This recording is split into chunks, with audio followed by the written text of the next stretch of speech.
कि 84 के बाद का यूपी कैसा रहा होगा, उस समय का यूपी कैसा रहा होगा। आप यूनिफॉर्म पहन करके वहां पर पहुंचती हैं, क्या कभी आपने ये महसूस किया कि एक महिला ने यूनिफॉर्म पहनी हुई है? वो महसूस कराया गया ना, हम हाँ, कैसे मैं चाहती हूँ कि कैसे कराया गया और फिर आपने कैसे उत्तर इट दिया? Was a very funny thing. हम आपको बोल रहे हैं, नहीं उत्तर तो बहुत ज्यादा नहीं दिया क्योंकि it was a hilarious incident. हम लोग को ना ऑफिस में बैठना पड़ता है जब आप मेन स्ट्रीम पुलिसिंग में होते हैं। Certain number of hours you have to sit in the office, लोगों से मिलना होता है, उनके क्या प्रॉब्लम्स होते हैं वो सुनना पड़ता है, उसके सॉल्यूशंस निकालने पड़ते हैं।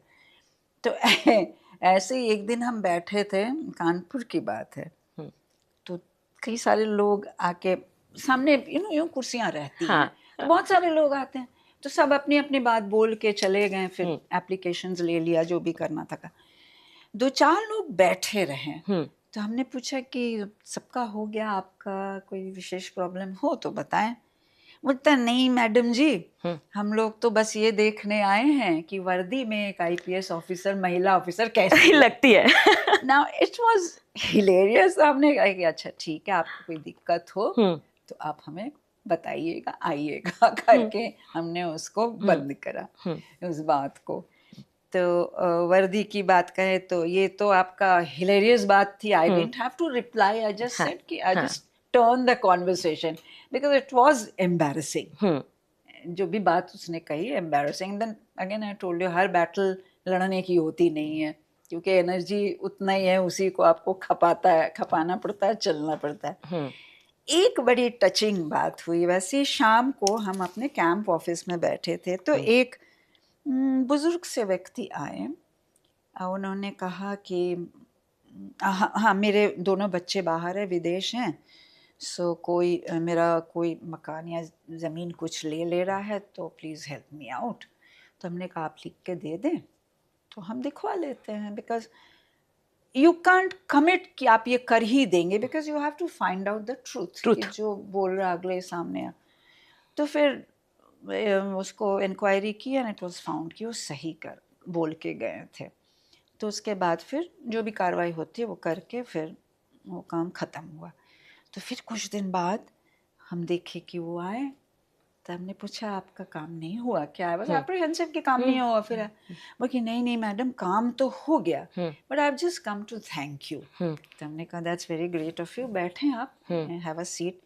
फिर थोड़ी देर बाद बोलते हैं कि I wish I had a daughter like you. It was very heart warming, you know. फिर लगता है कि आपने जो भी किया, ठीक है ना, you did it without thinking कि कोई रिटर्न आएगा, राइट? लेकिन आपको रिटर्न मिला। और फिर मेरे को लगता है कि अगर यू नो वो सारी चीज़ें फिर दिमाग में, सबकॉन्शियस माइंड में चलती है कि अगर अच्छा काम करोगे तो it comes back. May be the packaging आप नहीं पहचान पाए, बट इट कम्स बैक।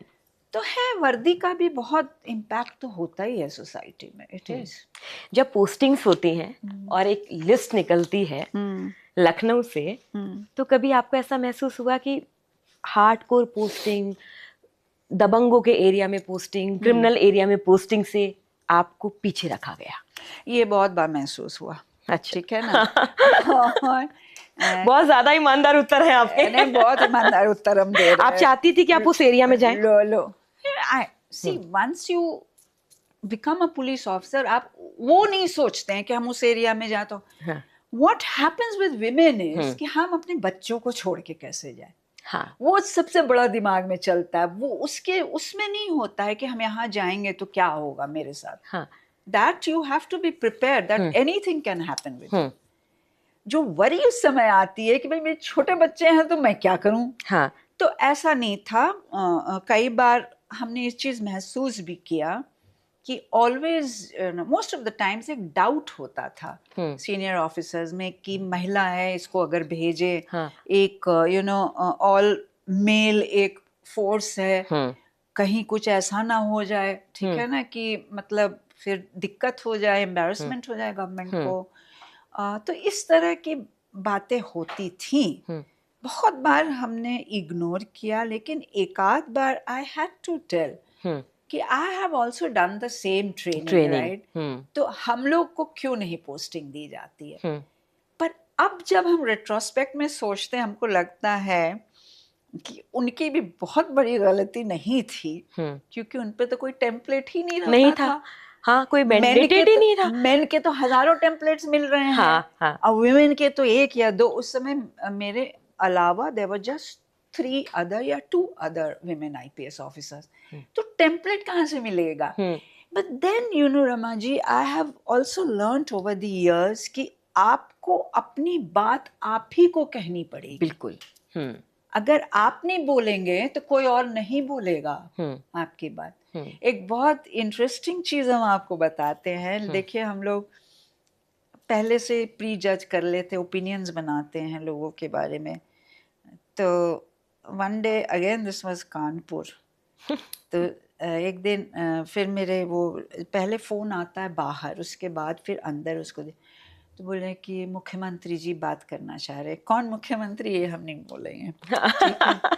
सो पहले तो हमें लगा कि भाई क्यों, हमसे क्यों बात करना चाहेंगे, कोई प्रैंक कॉल होगा, कुछ होगा। प्रैंक कॉल्स भी आते रहते थे उस समय लैंडलाइन पे, ठीक है। उस समय शायद मोबाइल नहीं हुआ करता था, पेजर उजर होता था। तो फिर हमने कहा करा दो भाई। तो फिर actually it was the then CM at the other end of the line. तो हमको बोलते, मेरा नाम लेके बोला कि सुतापा, हमको पता चला है कि तुम फ्राइडे इवनिंग चली आती हो लखनऊ, और फिर ये भी पता चला है कि संडे इवनिंग फिर तुम वापस आती हो अपने काम पे। तो हमने कहा कि सर आपने बिल्कुल सही सुना है, ठीक है। हम जो भी फाइलें बची हुई रहती है, फ्राइडे का काम ख़त्म करके हम वो सारी चीज़ें लेके हम लखनऊ आते हैं। गाड़ी में हम फाइलें डिस्पोज ऑफ करते हैं। और लखनऊ हम इसलिए जाते हैं क्योंकि मेरे दोनों बच्चे वहाँ पे हैं। अब हमको तो जाके वीक में एक बार देखना ही पड़ेगा सर। तो बोलते अच्छा नहीं, कोई बात नहीं है, बस ध्यान रखना चुनाव का समय है, जनरल इलेक्शंस का टाइम था, कोई ऐसी वैसी बात ना। नहीं सर, उसकी शिकायत आपको नहीं होगी मेरे से, पर आपका आशीर्वाद लेके हम जाते रहेंगे क्योंकि मेरे लिए जाना जरूरी। He said fine. तो फिर हमने दिमाग लगाया कि कौन हो सकता है, उनको कैसे पता चला। तो फिर दिमाग में पुलिस की भी पुलिसिंग होती है। होती खूब होती है। तो पता चला कि जिस कॉलोनी में हम रहते थे वहाँ एक सीनियर ऑफिसर थे जो उनके सेक्रेटेरिएट में थे। तो उन्होंने बोला, but look at the magnanimity of that gentleman. उन्होंने कहा कि ठीक है, बस ध्यान रखना कि कुछ ना हो। तो हमने कहा नहीं सर, वो शिकायत आपको नहीं होगी, पर मेरे लिए जाना जरूरी है। अब वो समझे इस बात को, समझ गए ना कि भाई इसके लिए जरूरी है जाना। तो चैलेंजेस आती रहती हैं, you know, but you have to at times. आप पर हर बार आप देखिएगा, क्योंकि ये हमारे जिनके अंडर में हमने ट्रेन किया था, मेरे जो एसएसपी थे उस समय जब हम एएसपी लखनऊ थे अंडर ट्रेनिंग, उन्होंने एक बात बोला था कि किसी से पंगे मत लेना। अच्छा। लाइफ में, और अगर लो तो पीछे मुड़ के मत देखना, कोई नहीं रहेगा। और वो चीज मेरे दिमाग में बैठ गई कि भाई अगर हमको कोई बात कहनी है तो हमको खुद ही कहनी पड़ेगी। अगर लड़ाई लड़नी है तो मेरे को खुद ही लड़नी पड़ेगी, कोई आके नहीं खड़ा हुआ। तो ये सारी चीजें, यू नो, ह्यूमन साइकोलॉजी कैसे बनता है, इट्स अ वेरी डिफिकल्ट। कोई ऐसा प्रोसेस नहीं होता है, लेट डाउन लीनियर प्रोसेस नहीं होता है। कई तरह के इंसिडेंट्स आएंगे, कई तरह के आपको इंफॉर्मेशन आएंगे, उसके आधार पे आपका ब्रेन क्या रिसीव कर रहा है, आपके सबकॉन्शियस माइंड में क्या, ये सारी चीजें they make up your personality. ऐसा ही चलता है जीवन, और तो क्या। जब आप वहाँ पे सेलेक्ट होकर गए हैदराबाद में, तब का हैदराबाद की वो तस्वीर, एमपी की, और आज जब आप जाती हैं लेक्चर्स के लिए जाती हैं, मैं आपको बहुत एक्टिव पाती हूँ हैदराबाद में भी, लेक्चर्स के लिए जाती हैं, आज तो एक पूरी फौज खड़ी नजर आती है महिला आईपीएस की।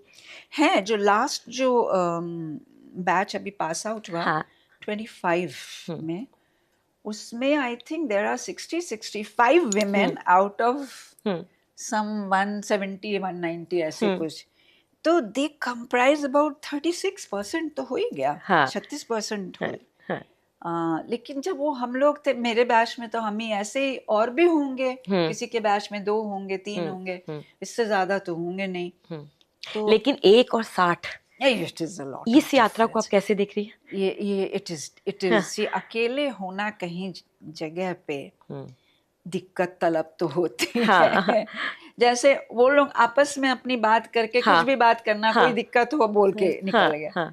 हम किसको बोले इनको समझ में आए, क्योंकि see they are also coming from a place जहाँ हम लोगों के टाइम पे boys and girls, main and women में इतना इंटरेक्शन नहीं होता था, राइट, और सोशल मीडिया था ही नहीं, ठीक है ना।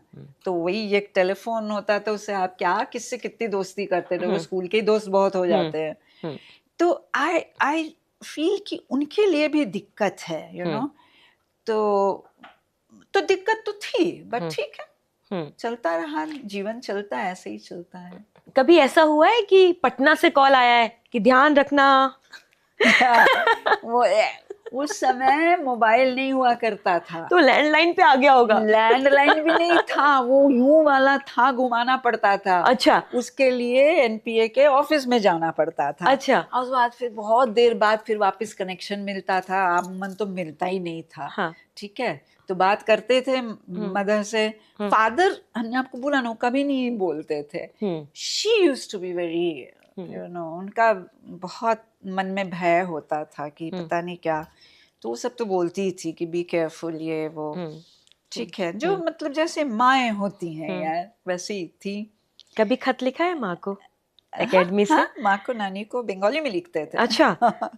ताकि टेढ़ा मेढ़ा बंगाली उतना आता भी नहीं था, पर ठीक है, you know, it's just way of expressing your love, right, emotions. तो इमोशंस एंड लव, उसकी भाषा ही अलग होती है, वो तो कोई भी समझ जाए।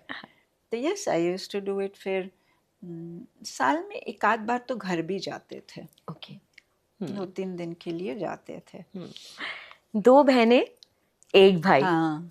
और पिताजी की एक बात कि अच्छा पढ़ो, अच्छा लिखो, पूरी मेहनत करो, लेकिन फाइनेंशियल इंडिपेंडेंट आपको होना होगा। ये किस्सा सुना दीजिए आज के जेंजी के लिए कि आपके पिताजी की वो इस एक बात ने आप तीनों बहन भाइयों को बदल दिया। हाँ, उन लोगों का था कि देखो, जो भी चुनना है प्रोफेशन, जो अच्छा लगता है चुन लो, लेकिन financial independence is very important. And I feel आज के कॉन्टेक्स्ट में भी for women also financial independence is very important. ठीक है, मतलब सब कुछ अच्छा चले तो फिर ठीक है, अच्छा नहीं चले तो फिर वो बहुत काम आता है, नहीं तो बहुत जिंदगी तितर बितर हो जाती है। So I think they gave the right advice कि कुछ भी बन जाओ, पर फाइनेंशियली इंडिपेंडेंट रहो, किसी पे फाइनेंशियल इश्यूज पे मत डिपेंड रहो, क्योंकि अगर जो तुम डिपेंड करते हो किसी के ऊपर, तो somehow you know that person will try to क्या बताएं, आपको अपने हिसाब से चलाने की कोशिश करता है, which is also true। आप आमूमन भी देखेंगी तो यही होता है। I think that was the right advice। एक कॉमन वर्किंग वुमेन होती है, टीचर है या जो भी है, मतलब आ रही है जा रही है, लेकिन एक यूनिफॉर्म वाली पावरफुल लड़की घर जाती है तो घर में तो वो अधिकारी नहीं होती है, होना भी नहीं चाहिए। तो आपने इस चीज को कैसे किया? See, रमा, हम अपनी नौकरी को हमेशा नॉर्मल तरीके से हमने लिया। It wasn't, I mean, I didn't, जिसको कहते हैं ना, I didn't let it sit on my shoulders। वो मेरे में कभी भी नहीं था, ठीक है। So it was just another profession। हम कुछ और भी हो सकते थे। तो उसके वजह से कभी वो वैनिटी या वो ईगो नहीं आया मेरे मन में कि हम पता नहीं कि मेरे सुरखाब के पर लग गए या कुछ ऐसा। It was a normal day-to-day activity। एक फॉर्मूला बता दीजिए क्यों नहीं आया? इसका कोई फॉर्मूला नहीं होता क्योंकि ये घर तोड़ देता है। अगर मेरे को ऐसा लगता है, पर्सोना आपकी जो होती है ना, पर्सनालिटी, वही होती है। And I also know that personality में आप ड्रामा बहुत देर तक में छुपाते हुए अपनी बेसिक पर्सनालिटी ज्यादा देर तक आप नहीं रख सकते, ठीक है। इसीलिए जब आप घर जाओ, you have to adjust accordingly. Demands अलग होते हैं ना, नौकरी में आप बैठो, टेबल डेस्क पे बैठे रहो, उसकी डिमांड्स अलग होती है। But surprisingly, you know, I will also tell you कि जो ऑफिस का वर्क होता है उसका एक टाइम लिमिट होता है। जैसे आज हमें 10 फाइलें निकालनी है, राइट, 10 डिसीजंस लेना, हम 9 ही ले पाए, तो वो 10वां जो है